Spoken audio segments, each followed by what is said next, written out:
Go somewhere you don't understand. That's the first thing. Get thee out of thy country. You know, back in the 1920s, there was a whole slew of American writers who ended up as expatriates in Paris, Hemingway among them, and who wrote The Great Gatsby. Fitzgerald, yes, and then a variety of others. It was very inexpensive in Paris at the time, and part of their transformation into great literary figures was the fact that they were out of their country, and now they could see what their country was, because you can't see what your country is until you leave it. So you have to go into the unknown, and that's God's first command. Go into the unknown, because you already know what you know. And that's not enough unless you think you're enough. And if you're not enough and you don't think you're enough, then you have to go where you haven't been. And so that's the first commandment to Abraham. It's like, okay, that's a good one. That makes perfect sense. Go to where you don't know. Yes. And from thy kindred. Well, what does that mean? It means grow up, right? That's what it means. It means get away from your family enough so that you can establish your independence. And that isn't because there's something wrong with your family, although perhaps there is, you know, as there is perhaps wrong with you. But it means get away. You know, I talk to people very frequently whose families have provided them with too much protection. And they know it themselves, and that means they're deprived of necessity. You know, one of the things that you see in the United States, for example, is that the children of first-generation immigrants often do better than their children. And the reason for that is that the children of first-generation immigrants have necessity driving them. And you don't know how much you need necessity to drive you, because maybe you're not very disciplined. And if a catastrophe doesn't immediately befall you if you don't act forthrightly today, then maybe you never act forthrightly, right? Because the gap between your foolishness and the punishment is lengthened by your unearned wealth. And so you never grow up and learn, and you have to get yourself away from your dependency in order to allow necessity to drive you forward. And that's to become independent and to become mature. And I think part of what's happening in our culture is that the force that's attacking the forthright movement forward of young men in particular is afraid of the power of men, because it's confused about the distinction between power and authority and competence. Like a man who has authority and competence has power as a byproduct. But the authority and competence is everything. And people who can't understand that fail to make the distinction between power and authority and competence, and they're afraid of power, and so they destroy authority and competence. And that's a terrible thing, because we need authority and competence. What else is going to allow us to prevail in the long run? And so you get away from your country, and you get away from your kin, and from your father's house, right? And you go out there and you establish yourself in the world. It's a call to adventure. That's what the first lines in the Abrahamic story is, a call to adventure.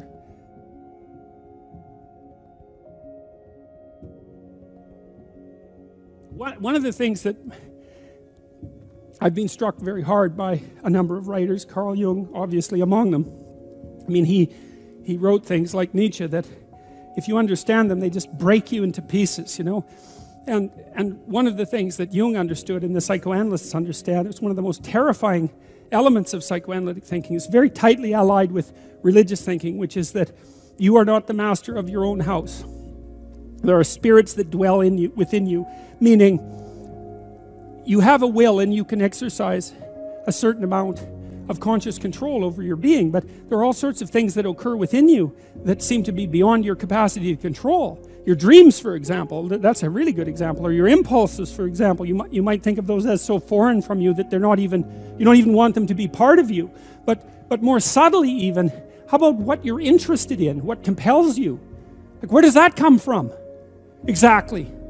Because you can't conjure it up of your own accord, you know. So if you're a student and you're taking a difficult course, you might say to yourself, well, I need to sit down and study for 3 hours. But then you sit down and that isn't what happens. Your attention goes everywhere. And you might say, well, whose attention is it then if it goes everywhere? Because you say it's your attention. It's like, well, if it's your attention, maybe you would be able to control it, but you can't. And so then you might think, well, Jen, just exactly what the hell is controlling it? And you might say, well, it's random. Well, it better not be random. I can tell you that. That happens to some degree in schizophrenia. There's an element of randomness in that. It's not random. It's driven by the action of phenomena that I think are best considered as something like subpersonalities, although even that's only a partial description. You can't make yourself interested in something. Interest manifests itself and grips you. That's a whole different thing. And so what is it that's gripping you, and how do you conceptualize that? Is that a divine power? Well, it's divine as far as you're concerned, because it grips you and you can't do anything about it. And so there's a calling in you towards what you're compelled by and what you're interested in, and sometimes that might be very dark and sometimes not, but you're compelled forward by your interest. And so the idea that what moves you away from your country and your father's house and the comforts of your childhood home is something that's beyond you and that you listen to and hearken to. That's exactly right. And you can say, well, I don't want to call that God. It's like, it doesn't matter what you call it exactly. It doesn't matter to what it is, what it's called. It still is.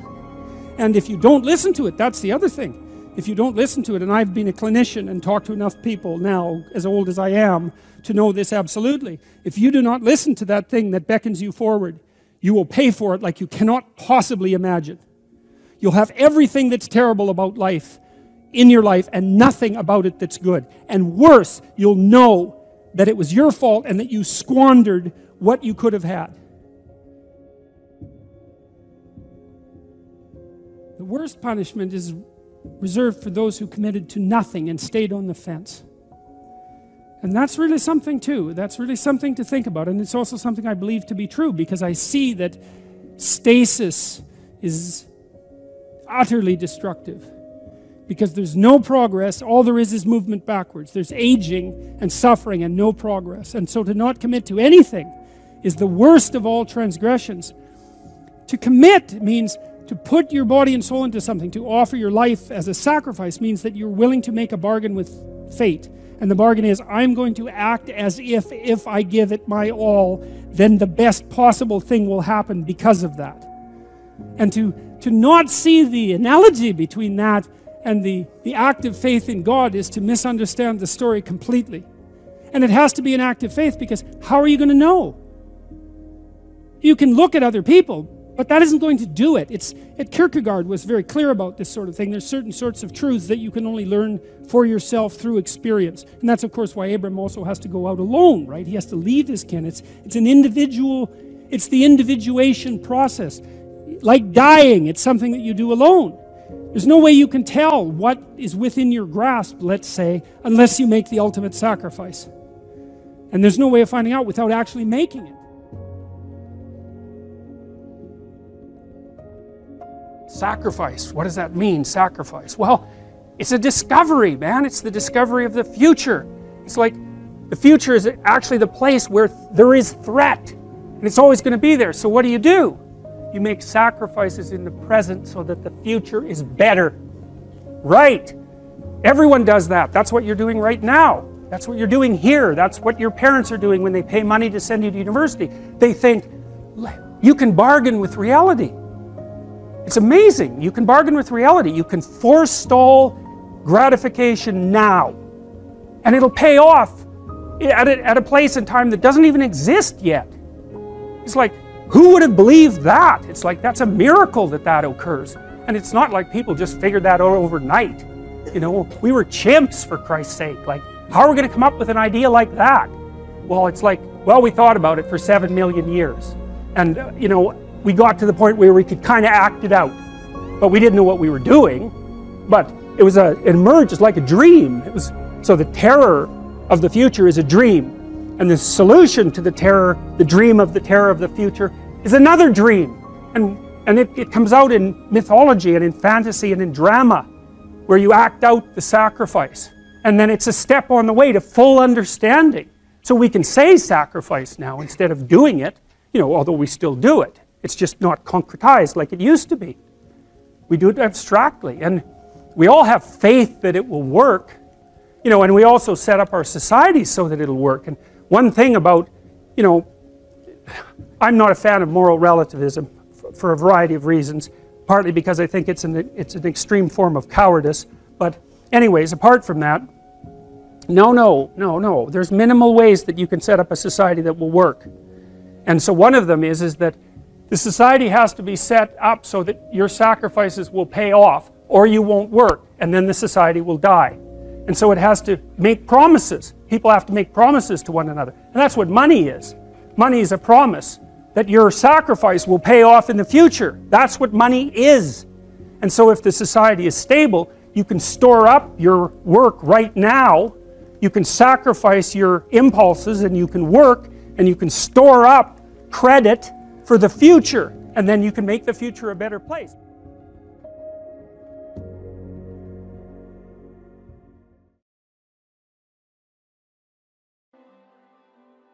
Ask and it shall be given you, seek and ye shall find, knock and it shall be opened unto you. For everyone that asketh receiveth, and he that seeketh findeth, and to him that knocketh it shall be opened. That sounded pretty optimistic again, but again I think it's a description of the structure of existential reality, and by which I mean, when I'm in my clinical practice and I observe, and this is also the case with my students, is let's say people's lives aren't what they would like them to be. And so then you ask, why? Well, forget about tragedy and catastrophe, because that's self-evident, and we're not going to discuss that. Although the degree to which you bring about your own tragedy is always indeterminate. But I would never say that every terrible thing that is visited on a person is something they deserved. I think that that's a very dangerous presupposition, especially because everyone gets sick and everyone dies. But one of the main reasons that people don't get what they want is because they don't actually figure out what it is. And the probability that you're going to get what would be good for you, let's say, which would even be better than what you want, right? Because, you know, you might be wrong about what you want easily. But maybe you could get what would really be good for you. Well, why don't you? Well, because you don't try. You don't think, okay, here's what I would like if I could have it. And I don't mean in a way that you manipulate the world to force it to deliver you goods for status or something like that. That isn't what I mean. I mean something like, imagine that you were taking care of yourself like you were someone you actually cared for. And then you thought, okay, I'm caring for this person. I would like things to go as well for them as possible. What would their life have to be like in order for that to be the case? Well, people don't do that. They don't sit down and think, all right, you know, let's figure it out. You've got a life. It's hard, obviously. It's like 3 years from now, you can have what you need. You got to be careful about it. You can't have everything. You can have what would be good for you, but you have to figure out what it is, and then you have to aim at it. Well, my experience with people has been if they figure out what it is that would be good for them, and then they aim at it, then they get it. And it's strange because they don't it's a strange thing. It's not quite that simple because, you know, you may formulate an idea about what would be good for you, and then you take 10 steps towards that and you find out that your formulation was a bit off, and so you have to reformulate your goal. You know, so you're kind of going like this as you move towards the goal. But a huge part of the reason that people fail is because they don't ever set up the criteria for success. And so, since success is a very narrow line and very unlikely, the probability that you're going to stumble on it randomly is 0. And so there's a proposition here, and the proposition is, if you actually want something, you can have it. Now the question then would be, well, what do you mean by actually want? And the answer is that you reorient your life in every possible way to make the probability that that will occur as certain as possible. And that's a sacrificial idea, right? It's like, you don't get everything. Obviously. But maybe you can have what you need. And maybe all you have to do to get it is ask. But asking isn't a whim or today's wish. It's like, you have to be deadly serious about it. You have to think, okay, like, I'm taking stock of myself. And if I was going to live properly in the world, and I was going to set myself up such that being would justify itself in my estimation, and I don't mean as a harsh judge, exactly what is it that I would aim at?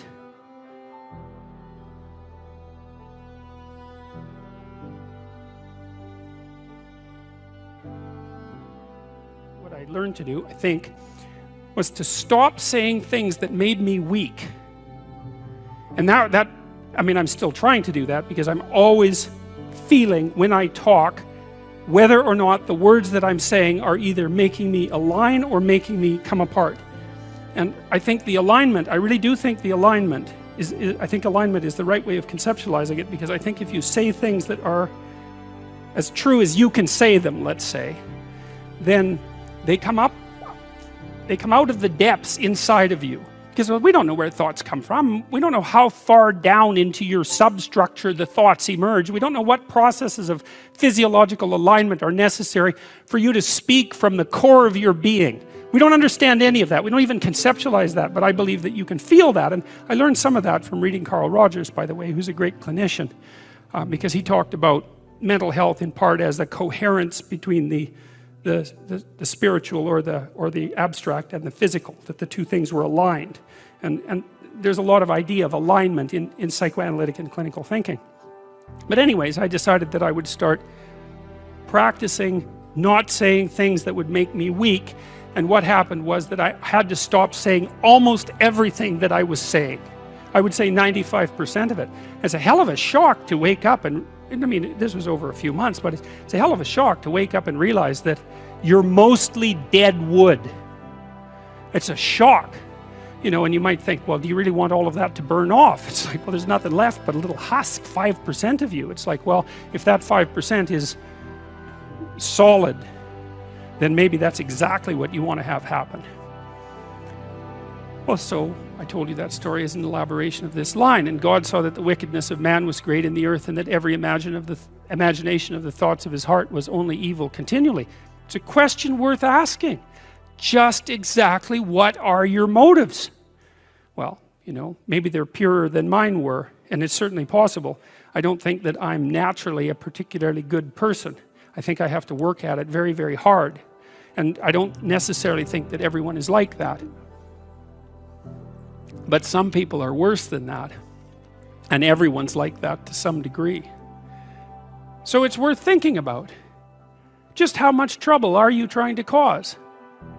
You know, and the other thing you might think about is that if you're not doing something important with your life, by your own definition, because that's the game that we're playing, you get to define the terms, at least initially. Maybe you're prone to cause trouble just because you don't have anything better to do. Because at least trouble is more interesting than boring.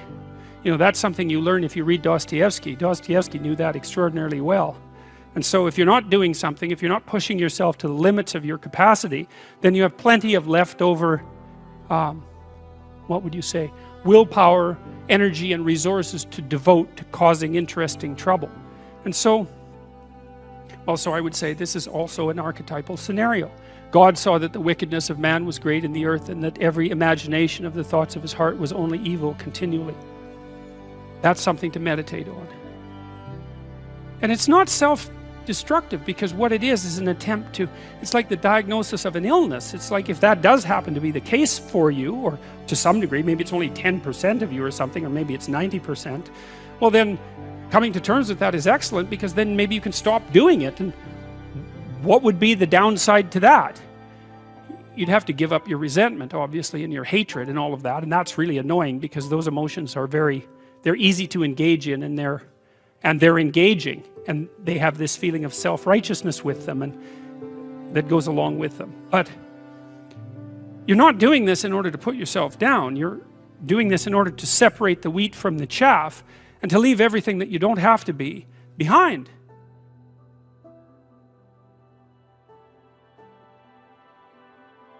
Sit on your bed one day and ask yourself, what remarkably stupid things am I doing on a regular basis to absolutely screw up my life? And if you actually ask that question, but you have to want to know the answer, right? Because that's actually what asking the question means. It doesn't mean just mouthing the words. It means you have to decide that you want to know. You'll figure that's out so fast it'll make your hair curl. It's as if Jung thought about this. He thought that people had two poles of consciousness, and one was the individual consciousness that we each identify with, and the other was something he called the self, and the self is you might think about it as the divine within. That's close enough approximation. It's the universal part of your consciousness. It's your conscience. That's another way of thinking about it, whatever your conscience is. But it's something that you can consult. It's like the Socratic daemon. Socrates said that the thing that made him different than everyone else in Greece was that he consulted his daemon, his genius. He asked himself how it was that he should conduct himself in the world, and then he did that, whatever it was. He didn't try to force a solution, you know, he didn't try to force a solution selfishly. He asked, I'm going to manifest myself in the best possible manner in the world. I would like to do that. What would that be?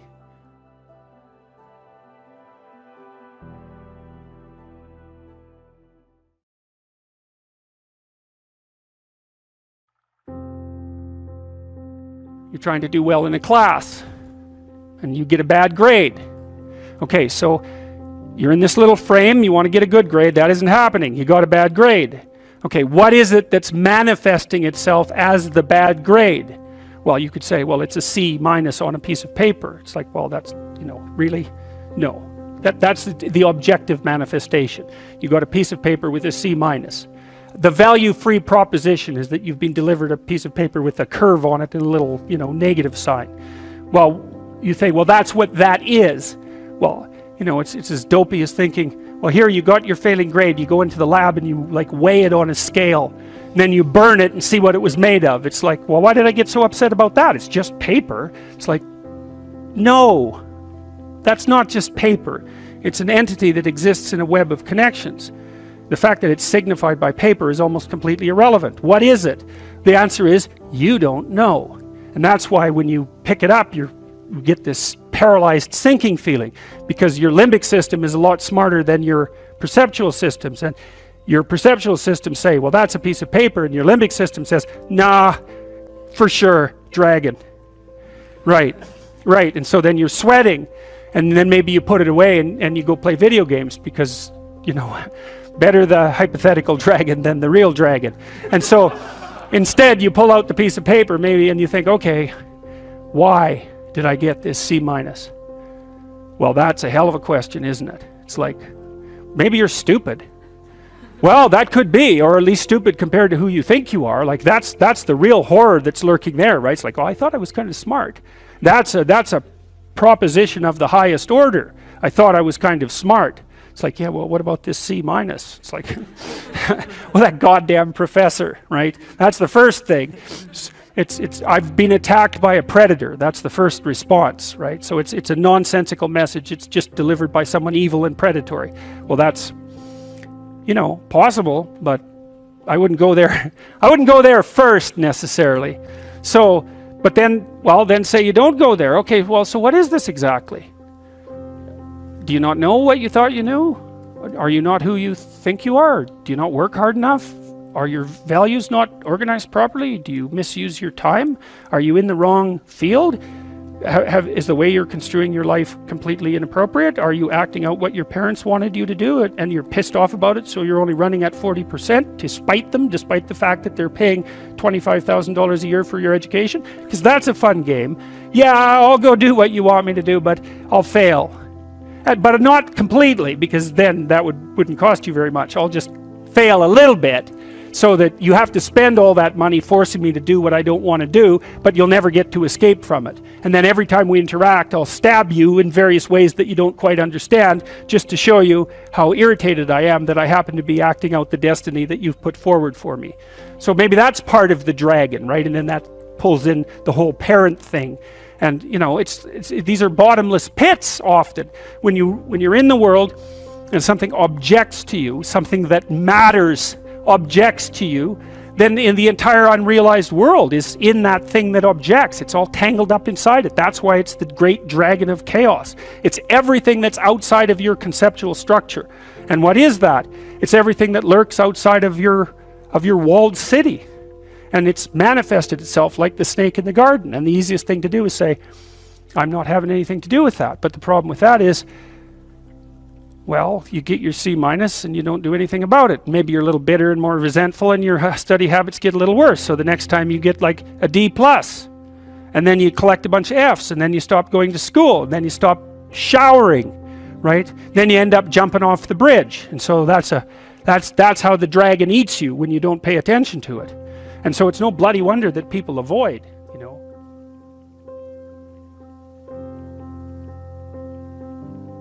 It's really no wonder that they avoid, because error messages contain within them the implicit world.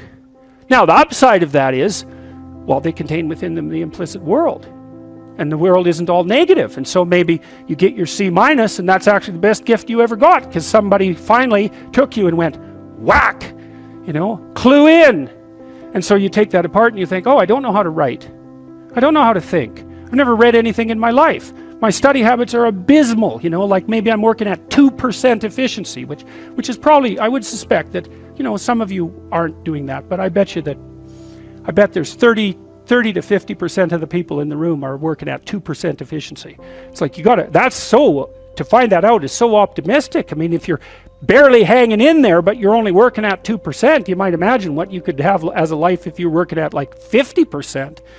So the C minus can be the best gift you ever had, and that's the gold that the dragon hoards, right? That's exactly what that means. And so, well, so you're moving from point A to point B in your little circumscribed world. You've made everything invisible, and as long as that works, then your theory's good enough. It's accurate enough. It's true enough. You're in your little paradise. But if something comes up and objects, well, that's where your character is tested fundamentally. That's the character test. It's like, what do you do with messages of error? And that's a tricky issue. Okay, so here's a solution to that. Here's what not to do. I am a bad person. I got to see myself. I'm a bad person. I might as well just go jump off the bridge. It's like, no, that's not good, because what that means is that every time you try to learn something, you're going to make a mistake, because what do you know? So you're going to make mistakes. And if the rule is every time you make a mistake, you're going to go jump off the bridge, then that's not a useful problem-solving strategy. And so when you make a mistake, you don't get to beat yourself to death with a club.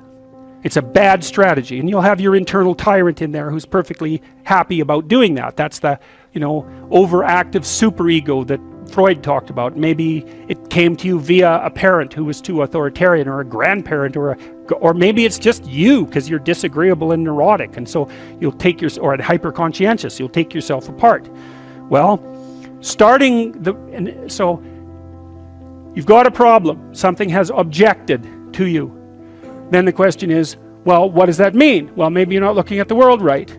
Maybe your goals are wrong. Maybe you're not acting properly. It's okay. So the question that arises when an obstacle emerges is, which part of this structure needs attention? And the first answer can't be all of it. Which is why when you're arguing with someone in an intimate relationship, and you're angry at them, and you want to win, which is a big mistake, you want to win, you say, well, this is what you're like. Here's another 10 examples of how you've done that in the past, and I can enumerate more of them if you'd like. And so that's actually what you're like, and I've tried fixing you and it didn't work, and so it looks like you're going to be like that up into the future, and you're basically saying to them, well, you're a bad person, and the only thing they can do is either collapse or punch you.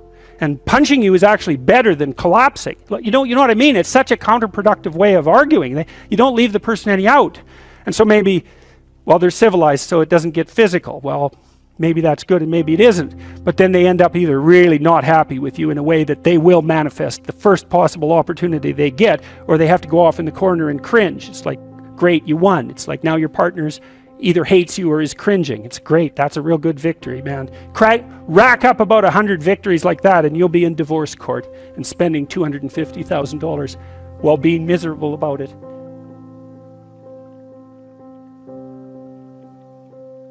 So anyway, so something objects to you, and you think, okay, well, I need to take myself apart, right? Because there's a piece that's broken somewhere, and then you might think, well, let's assume it's a little piece to begin with. That's the right mechanism. It's like, okay, you got a C minus. That doesn't prove that you're stupid. Now, it implies that you might be stupid, but it doesn't, right, really, it does, and that's why you don't want to look at it. Maybe it implies that you're lazy, or implies that you're ignorant, or like it implies all sorts of terrible. Might imply that you're a bad person even. But you don't want to leap to that, and that's sort of the proclamation of innocence before guilt. You assume that you're the least amount of reprehensible and ignorant possible. And so then you look at the micro routines. It's okay, well, I got a C minus in this course. Maybe I should study for that course 15 minutes more a day for the next 3 months. And then you ask yourself, do you think you could do that? No, I'm too useless. Okay, how about 15 minutes every second day? You think you could do that? You put it in your schedule, like 15 minutes every second day in the morning. And that's, well, you think, well, what's wrong with me? Well, I'm not very good at managing my study schedule. That's not quite down here at the behavioral level, but it's pretty close, because what you can take an action. You can open up your schedule and you can say, well, I'll mark 15 minutes aside. Then you can practice doing that. It's pretty low level in the hierarchy. It means, well, you're still not a horrible person. You just got to polish up your work ethic.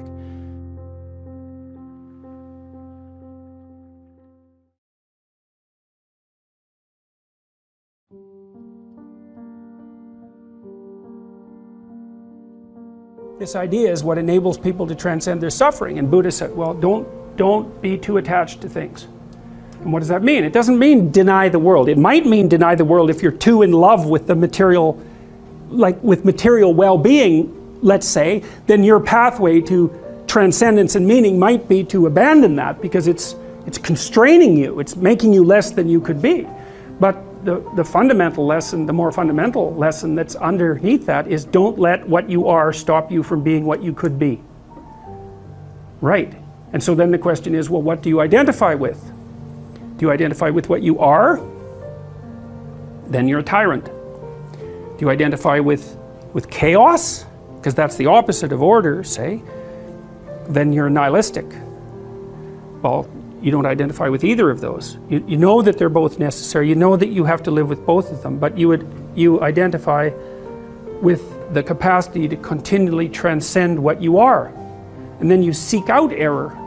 That's what humility is. It's like, I'm error-ridden. It's like, so I want to put myself in a situation where I can discover one of my errors, hopefully not in a way that's going to knock me completely out of the game, right? I want to seek out a challenge. I want to find out where my limits are. I want to find out where there's not enough of me yet. And I want to do that in a way that's engaging, because, you know, you can wear yourself out fighting dragons, obviously. You can exhaust yourself completely, and that's not helpful. You know, one of the things I learned, for example, when I was coaching lawyers, these were people who had very high-end careers, and so they had an infinite workload. No matter how much they worked, flat out, there was always way more work that they should do. It's a very difficult thing to learn to manage. And so they were exhausting themselves, and I said, well, you know, you have to work less per day. It's like, well, no, that's not happening. I can't do that. And so what I learned over time was, okay, so this is what you have to do. Every 3 months you have to block off 4 days and go have a vacation. And you have to plan that in advance so it's in your calendar so that your secretary doesn't book your time. And then you need that because you have to recuperate enough so that you can work as hard as you're going to work. And of course they were nervous about that. And I said, well, look, we can calibrate this. Let's keep track of your billable hours over the next year and see if they increase or decrease. Because I bet you if you take more time off, you'll actually have more billable hours. You'll actually have your cake and eat it too. You'll get to have a vacation and you'll be more productive. And that inevitably, that was what happened. And so that's a matter of calibrating the game properly, right? You want to play a game that you can play today, but also one that you can play next week and next month. We're not talking about, you know, your career this week. We're talking about you having a career that lasts 30 years, that doesn't kill you, that doesn't make you hate yourself or the job, that doesn't make you bitter, that doesn't wear you to a frazzle. So it has to be optimized. And so I think that you can, in fact, decide to take on the load that's optimally meaningful if you want, and then you get to have your cake and eat it too. You're on the pathway to continual incremental improvement. You only have to burn off a feather at a time instead of having the whole bloody thing burst into flames. But it's a constant source of renewal. And there's an idea that to be renewed, you have to drink the water of life, right? That's an old mythological idea. And what's the water? The water of life, chaos is water. Water is chaos. Water is what washes away too much order. And to stay continually, let's say, refreshed by the water of life is to take on exactly the right amount of chaos to make sure that your garden is properly nourished. And I think meaning is actually the marker of that. And as I said, you know that I wouldn't consider myself either naive or particularly optimistic person. I don't think I'm either of those. But this is actually an idea, this is one of the only ideas that I've ever found that I really believe to be rock solid. I actually think that it's true. And it's very optimistic because it says you can use your sense of meaning to calibrate your progress through life. But there's rules. You have to aim at the highest possible good that you can conceive.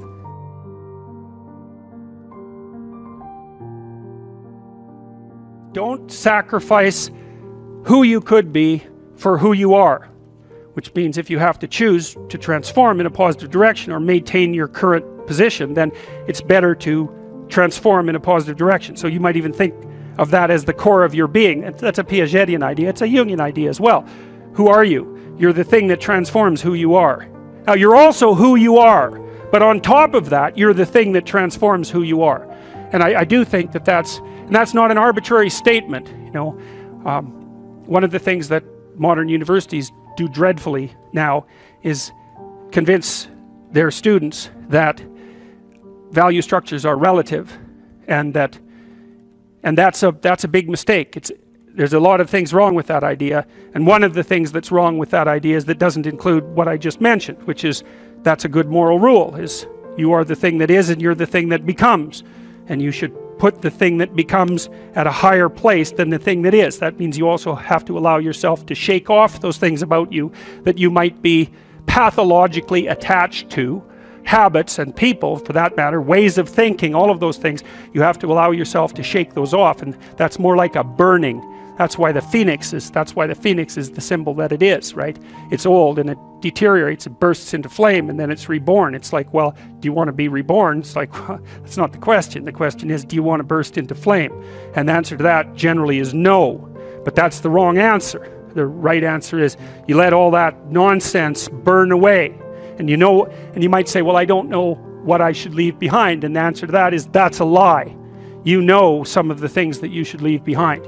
All you have to do is ask yourself. You'll come up with a list instantly of 100 stupid things that you're doing that you know you could stop doing. Some of them maybe you don't know you could stop doing. It's like, well, fine, leave those alone for now. But there's a bunch of things you perfectly know well that you could stop doing that would improve your life. And so do that, see what happens. That's a good idea. All right. So it's personality and its transformations, because partly I wanted to talk to you about what you are as a human being and also as an individual, but also what you could become. And that's actually a crucial question in the domains of clinical psychology in particular, because a lot of what you're doing with people as a clinician is trying to figure out who they could become. That's right. You have a problem, your life isn't what it could be. It's like, fine, let's see what it could be like if we changed it. We'll figure out how to change it. That's got to be a negotiated dialogue, right? Because like, I don't know what the hell you should do with your life. I can help you figure it out, maybe. We can talk about it, but you are the person who has to decide if the things that you're aiming for, you know, get you out of bed in the morning, because that's really that's at least one of the crucial issues. So you got to specify the goal. And then you got to specify the transformation processes and start practicing them. And you have to understand that you're going to be bad at it, but it doesn't matter, because bad's fine. Persistent is what you need to be. If you persist, with tiny improvements, if you persist, you win. So you start by aiming at the star you can see rather than the dimmer one that you can't yet perceive. And then you decide that you're going to do that honestly, right? That's a big decision. So the first decision, I think, in some sense, is a decision of love. You're going to decide that being is worthwhile and that you're going to work for its betterment. And that's a decision that's based on love. And the second decision is based on truth. Having made that decision, you're going to play a straight game. Having made those two decisions, I think that you can allow your sense of meaning to calibrate your pathway. And then what's so interesting is that you hit a state that's as close to paradisal as you're going to hit right away, because being engaged like that, it's better to be engaged in the solution of a complex problem than not to have a problem at all. And that's no different than saying it's better for there to be being than non-being, because being is a problem. And so if you want to have no problems, then you have no being. And you could say, well, being is so miserable that maybe that's the route we should take. And fair enough, but maybe you can have your cake and eat it too. You can have the damn problem. It can be a problem worth solving, and you can be so engaged in solving the problem that it justifies the fact that the problem exists. And then you get to have you get to have the problem and the solution at the same time, and maybe that's better than not having the problem at all. And I believe that, because one of the things I have seen, and I've seen this being so interesting when I've been lecturing to people, especially more recently, and this has also manifested itself on YouTube. I'm talking to people a lot about responsibility, and it's young men in particular that seem to be responding to that, and I think that's partly because I think that young women, in some sense, have their responsibility map already laid out for them. It's also less voluntary in some sense for women, because they have more complicated problems to solve in the first part of their life, right? Because they have to get the family problem solved. But whatever. I've been talking in a very delineated manner about responsibility, which is a strange thing to sell to people, but responsibility is what gives your life meaning. And so then you might say, well, then take on ultimate responsibility. And what happens? You have an ultimately meaningful life. And then you might say, well, if your life is ultimately meaningful, doesn't matter if it's punctuated by tragedy or even predicated on tragedy. It's worth it.